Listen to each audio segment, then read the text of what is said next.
Si elle est bien ordonnée quand elle commence par soi-même, qu'entend-on vraiment par charité? Le christianisme la place au top des 3 vertus théologales. Foi, espérance, charité.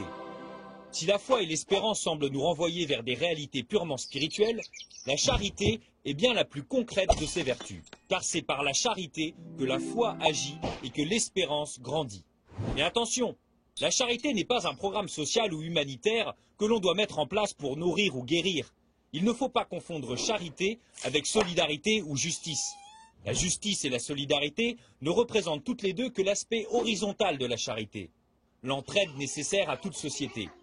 La charité transcende la justice et la solidarité en leur ajoutant la dimension verticale, celle de l'amour reçu de Dieu pour le transmettre à notre tour. Si l'on revient aux origines du mot charité, on trouve le latin caritas qui signifie amour.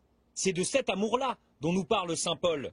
L'amour excuse tout, l'amour espère tout, il endure tout. Cet amour-là, c'est Dieu lui-même, et comme Dieu, il demeure éternellement.